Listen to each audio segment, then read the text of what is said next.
1 Coríntios capítulo 13, versículo de número 13.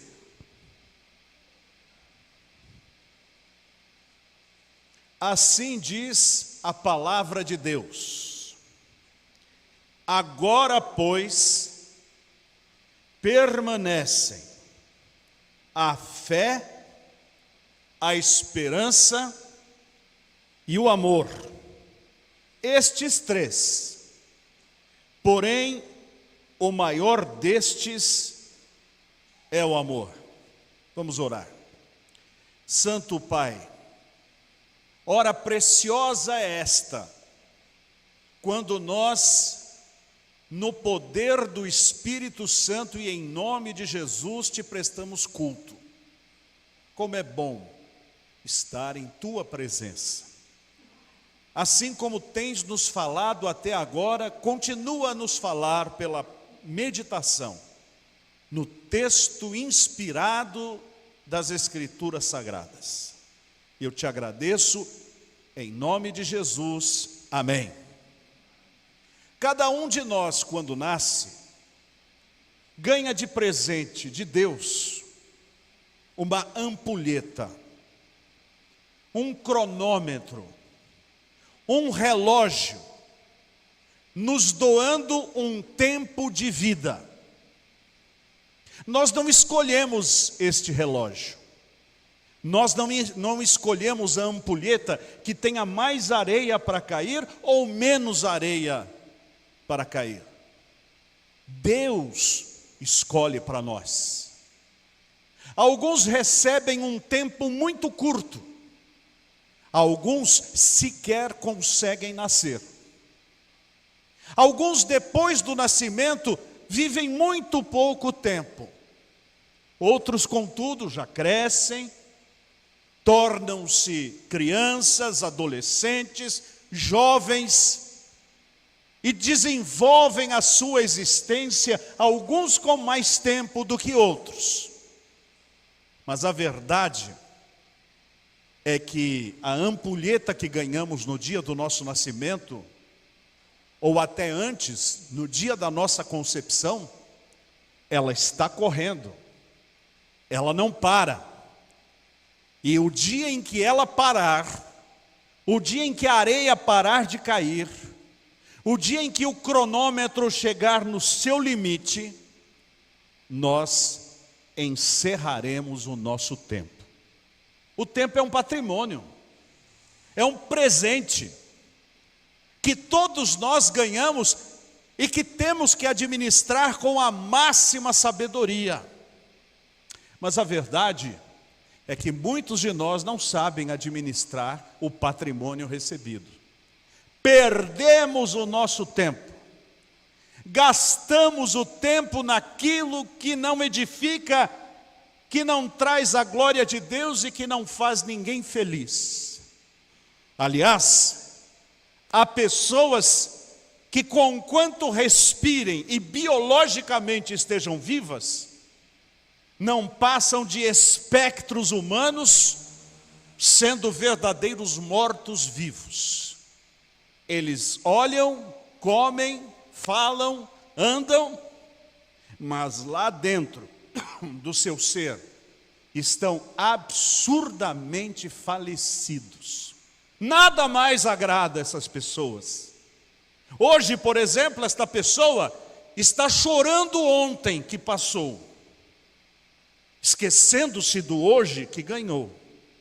A outra está preocupadíssima com o amanhã que chegará. E quando o amanhã chegar, ela estará mais ocupada com o depois de amanhã, que virou amanhã no dia seguinte. E assim, ela nunca viverá o hoje. Ela chorará pelo ontem e ficará ansiosa pelo amanhã. Ela não vive. Mas para todas as outras pessoas que vivem, há uma receita para a verdadeira felicidade. A receita para uma vida feliz, seja ela de longa duração, ou seja ela curtinha, pequenina, porque a vida está mais para a qualidade do viver do que para a quantidade de tempo que nós recebemos. Há pessoas que sabem viver bem e às vezes vivem pouco tempo. E há outras pessoas que vivem mal e às vezes são de longa duração. E há pessoas que pensam que são imortais, que nunca fecharão os seus olhos.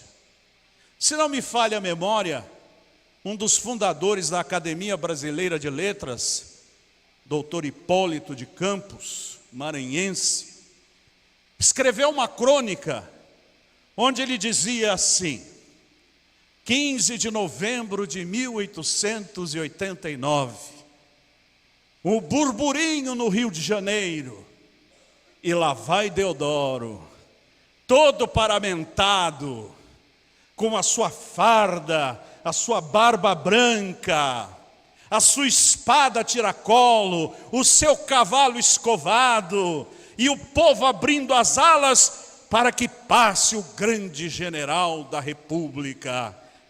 Lá vai Deodoro. Depois ele coloca numa outra linha, 15 de novembro de 1933. Entram os soldados no cemitério e vão até o túmulo de Deodoro. Desenterram aquele caixão de bronze, desparafusam e então colocam sobre os seus ombros e caminham para o seu novo mausoléu. E então, ao olhar aquele caixão, o autor novamente diz: lá vai Deodoro num caixão. A vida é assim. Os que galopam sobre o poder, sentindo-se semideuses, que pensam ter toda a autoridade no céu e na terra em sua época, um dia se depararão também, se depararão também com a sua mortalidade, e não serão nada mais, nada menos do que um amontoado de ossos que farão barulho num caixão de bronze, se o seu dinheiro deu para comprar um destes. Caso contrário, serão apenas pó. Então o tempo de vida que nós temos é por demais precioso para jogarmos fora. Por isso pecam, e de forma mortífera, aqueles que dão cabo de sua vida por causa de suas famigeradas depressões. Nós recebemos um tempo e temos que viver bem com este tempo que ganhamos da parte de Deus, transformando a nossa vida em alguma coisa que valha a pena ser vivida.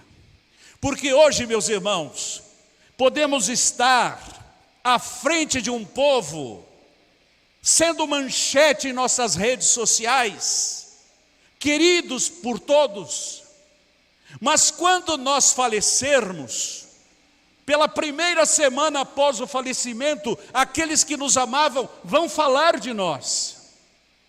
Um mês depois, o falar a nosso respeito se restringirá àqueles que faziam parte dos mais íntimos. Um ano depois, nós seremos um retrato em cima da cômoda ou do piano de casa. E 30 anos depois, seremos um retrato jogado na caixa de reciclagem, porque a nova geração sequer sabe de quem é aquela fotografia. O que fazer no tempo de vida que nós temos hoje para que vale a pena ser vivida? Nós temos da parte de Deus 3 elementos que podem transformar o nosso viver, seja longo ou seja curto, em algo maravilhoso e assaz interessante.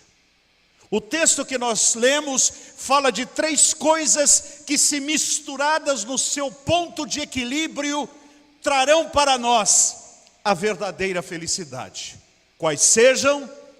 A fé, a esperança e o amor. Poderiam repetir comigo? A fé é acreditar, é crer. É ter consciência de que aquilo que eu sinto como verdade não é apenas sentimento, mas é fato. Eu creio em Deus. E esta fé que tenho em Deus nem é gerada dentro de mim. Diz a Bíblia em Efésios capítulo 2, versos 8 e 9: pela graça sois salvos por meio da fé, e isto não vem de vós, é dom de Deus. E ainda diz Romanos 10, 17: a fé vem pelo ouvir, e o ouvir a palavra de Deus. Logo, a fé é crer no Senhor, e não apenas crer no Senhor, mas crer no sacrifício de Cristo na cruz do Calvário, o que faz toda a diferença para a nossa existência. Como nós estamos familiarizados com Cristo, com a fé, nós achamos que a fé é de todos, mas não é. A fé não é de todos, diz o apóstolo Paulo. Por isso, se você é alguém de fé, que crê no Senhor Jesus Cristo e no seu sacrifício, você tem um tesouro na mão. Porque nem todos creem. Conquanto seja verdade, tanto a existência do Senhor quanto o seu sacrifício, também é verdade que a maioria das pessoas debocha da nossa fé e da nossa confiança. Mas homens e mulheres de fé são aqueles que transformam o mundo, que transformam as suas famílias, que transformam as suas histórias, e que fazem de uma vida mísera, seca, sem fruto e sem formosura, numa vida real, verdadeira, agraciada pela mão poderosa do Senhor. Há um filme a respeito de um rapazinho que vivia num país da África. Ele é vivo ainda. Vivia num país da África e ia até a biblioteca da sua aldeia para ler livros velhos doados pelas pessoas do exterior. E ele gostava muito de ler livros a respeito de mecânica, hidráulica, elétrica. E a sua aldeia passava por muita necessidade, faltava muita água, não havia nada para beber e muito menos para regar as plantas. O seu pai, inclusive, para facilitar a sobrevivência de toda a sua família, uma prole grande, decidiu que quem almoçasse não jantaria, e quem jantasse não almoçaria. E às vezes, pai e mãe ficavam sem almoço e sem janta para poder dar de comer aos seus filhos. Mas esse menino disse: papai, eu li nos livros que há água lá embaixo, e que a gente pode fazer alguma coisa para gerar eletricidade, para fazer a bomba puxar a água. E o pai ralhando com ele, dizendo que isto não dava, e esse menino, pegando todas as sucatas que encontrou na sua região, criou uma parafernália e disse: papai, vai dar certo. E então, naquele dito dia, esse menino que acreditava em Deus e acreditava na potencialidade do que ele imaginava, fez com que aquela bomba, através de baterias, funcionasse, gerasse água, e através daquela água dessedentou a sede da aldeia, fez com que a plantação produzisse e tirou toda a sua população da extrema miséria. E isso se transformou num filme de fenomenal valor para dizer: coloque em prática a fé que você tem na ideia, no desejo e no crescimento, no desenvolvimento e na solução dos problemas. Foi assim que as grandes invenções surgiram. Foi assim que se inventaram os carros, os telefones, as televisões, os foguetes, os aviões, os navios. Foi assim que criaram para nós aparelhos que facilitassem a nossa vida, além de criar também os medicamentos, os remédios, as cirurgias, as anestesias para que suportássemos os procedimentos cirúrgicos. A fé envolve a nossa crença no Senhor e a nossa salvação, e envolve também a nossa crença na vida e na possibilidade de alcançarmos o nosso objetivo e o nosso propósito. Quem sai de casa crendo que será feliz, que será próspero, que será vencedor e que terá saúde da parte de Deus e que o Senhor lhe agraciará com bênçãos sobremodo grandes, está muito fadado a receber estas bênçãos e estas vitórias para si próprio. E através das bênçãos que recebe, ser um testemunho para todas as pessoas que estiverem ao seu redor. A fé é o firme fundamento das coisas que se esperam e a prova das coisas que não se veem. Mas são 3 elementos. O primeiro é, qual é o segundo? Esperança.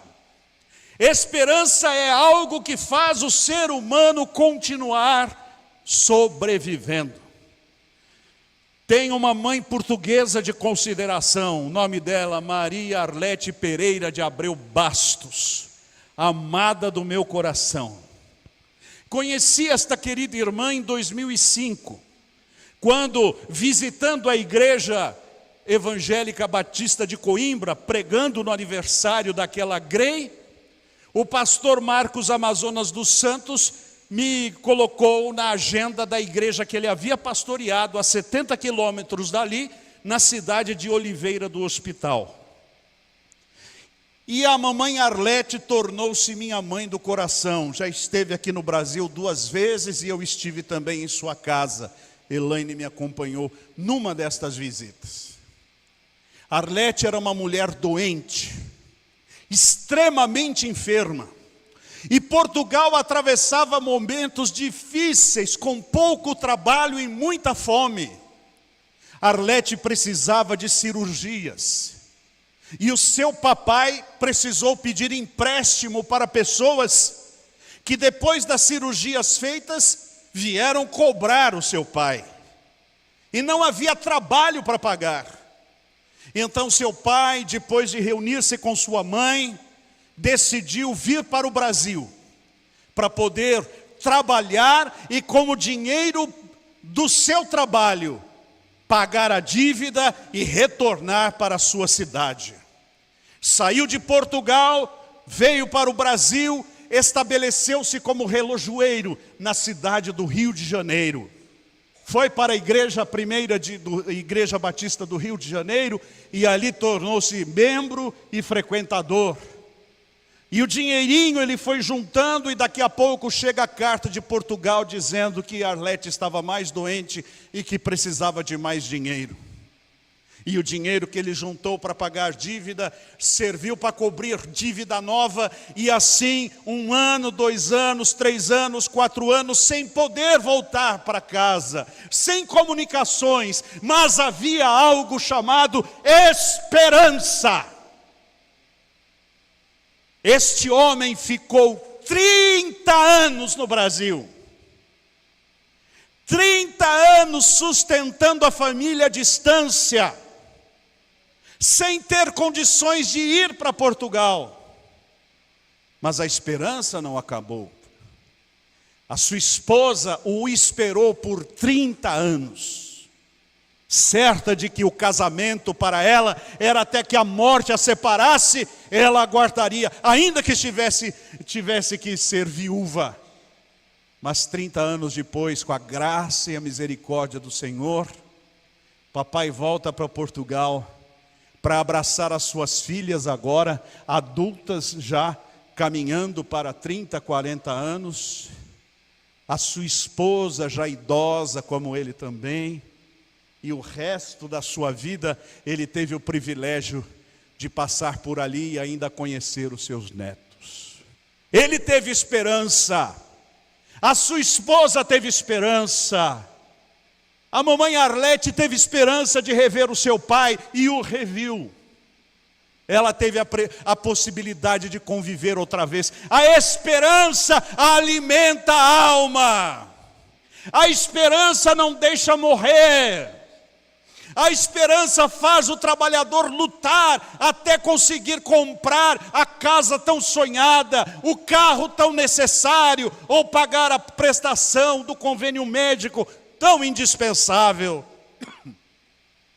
A fé faz o pastor lutar décadas a fio até conseguir cumprir o propósito para o qual Deus o chamou. A esperança move o coração humano. Por isso muitos que se aposentam vão na porta dos supermercados de bairro jogar truco, jogar dominó, jogar carta ou falar do seu tempo, e poucos dias depois estão mortos, porque para eles acabou a festa, não se sentem mais úteis em lugar nenhum, não há mais planos de nada.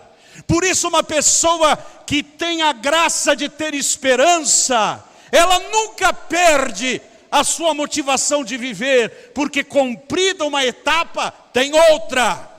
Cumprido um propósito, aparece outro. Encerrada uma batalha, começa outra. Às vezes totalmente diferentes, mas não menos necessárias ou preciosas ou importantes. É por isso que o crente nunca abandona Jesus.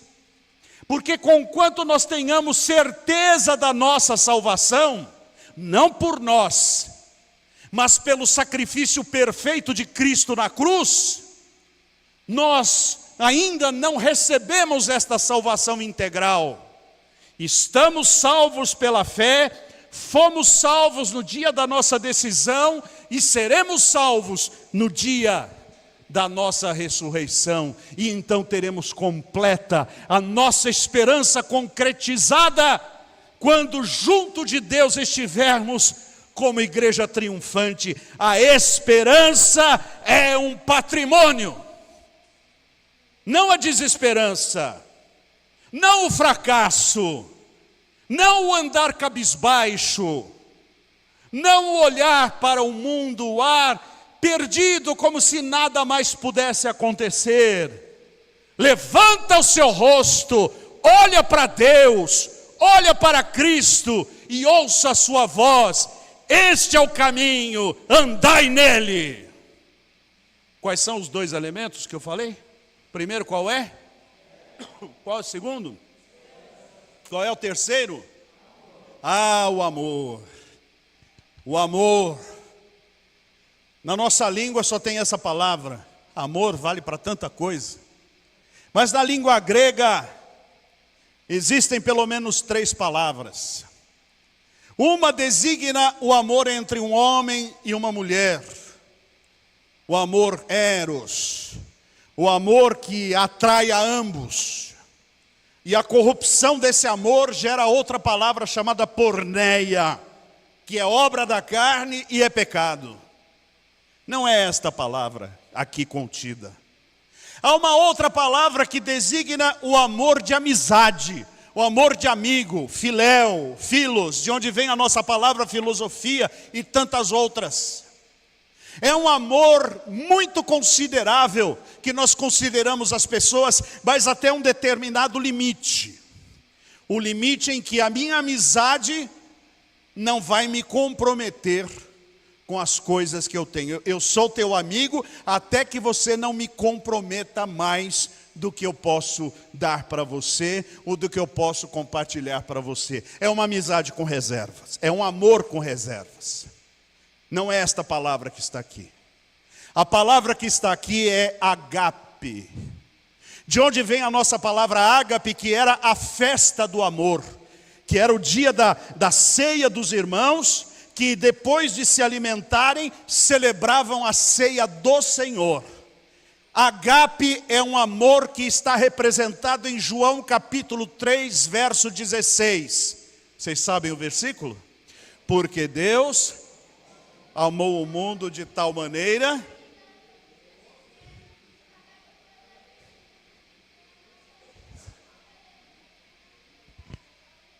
Olha só, Culto doméstico, hein? Culto doméstico. Esse é o amor de Deus que não tem comparação, porque Deus amou o mundo, agape. Como é que eu vou traduzir isso? Não tem como traduzir. É de tal maneira, um amor tão grande, tão profundo. Uma vez na China, uma escada rolante, uma senhora com um bebê no colo, e quando ela foi chegando ali em cima na escada rolante, o chão da escada se abriu, e a engrenagem foi comendo esta senhora. E ela, com o bebê no colo, ela simplesmente pediu para a pessoa que estava do lado: cuida do meu filho. E ela então entrou engrenagem adentro, deu a vida pela sua criança. Quantas mães não sobrevivem a um parto? Quando com tantas dificuldades para darem à luz, falecem, e quando recebem do médico o seguinte: se eu salvar a senhora, o bebê vai morrer. Se eu salvar o bebê, a senhora vai morrer. O que a senhora escolhe? Óbvio que ela vai escolher: o bebê sobrevive e eu morro. Eu já vivi bastante, ele vai viver no meu lugar agora. Porque é o amor de mãe. Mas há um amor maior que o amor de mãe, é o amor de Deus. E a Bíblia diz: aquele que não ama não conhece a Deus, porque Deus é amor. 1 João capítulo 4, versículo 8. O verdadeiro cristão recebe da parte de Deus amor, através do qual ele serve primeiramente a Deus sobre todas as coisas. Ele dá o seu melhor para Deus. Ele não tem dificuldade de entregar o seu dízimo no trabalho de Deus, porque para ele 100% do que tem são de Deus. Ele não tem dificuldade de estar na casa do Senhor, porque ele diz: Deus já fez tudo por mim, qualquer coisa que eu faço é apenas um ato de gratidão, e é pouco demais por tudo que o Senhor já fez por mim. Mas ele não ama apenas a Deus, ele ama o seu próximo. Ele ajuda o seu próximo, ele estende a mão para o seu próximo. Ele é a semelhança do bom samaritano, que cuida daquele moribundo que caiu e coloca em risco, inclusive, o seu próprio orçamento, quando este está necessitando de ajuda e de socorro. Mas ele não ama apenas a Deus e as pessoas que estão em volta. Ele é capaz de amar o seu inimigo, coisa que somente o Espírito de Deus pode nos conceder. Amar o inimigo é um desafio sobremodo difícil para um ser humano, quando nós sabemos que o inimigo é o inimigo, ele é mau. Mas a Bíblia diz que Jesus nos amou quando nós ainda éramos pecadores. E se nós conseguirmos amar os nossos inimigos, orando por eles, e no dia em que eles precisarem de nós, ajudando a eles, as coisas serão diferentes. Um dia lá no interior, o médico está indo e para um rapaz na frente do carro.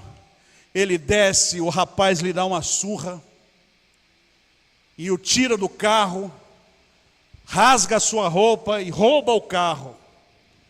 E então ele, todo rasgado, alguém pega e o socorre e o leva para sua casa.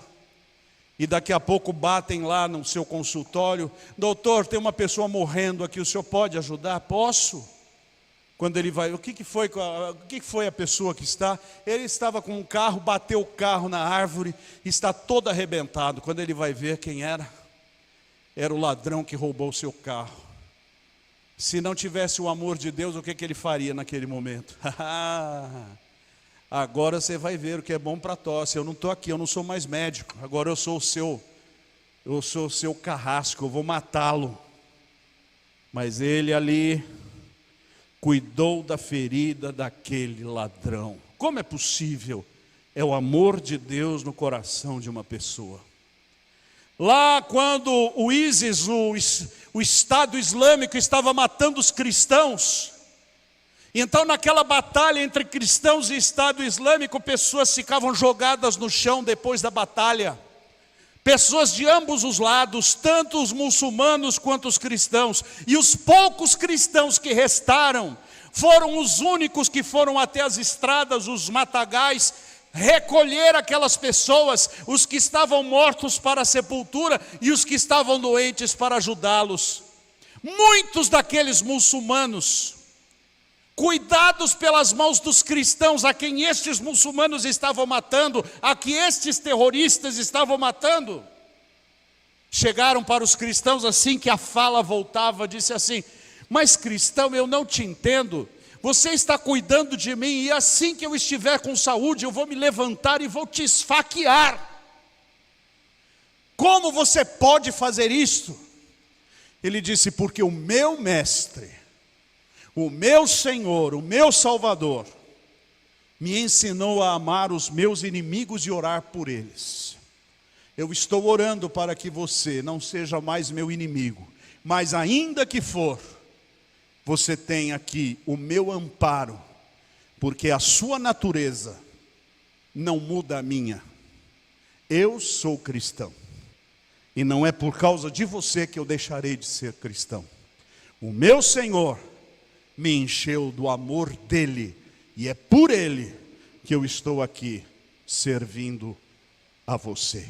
Amor, amor que une marido e mulher, amor que faz um filho perdoar um pai, perdoar uma mãe, amor que faz os pais darem segunda chance para os filhos, amor que reúne, amor que não separa, amor que dá a dádiva do bem maior, que é estar à disposição, que é dar o bom exemplo, que é interceder, que é ajudar na hora da necessidade.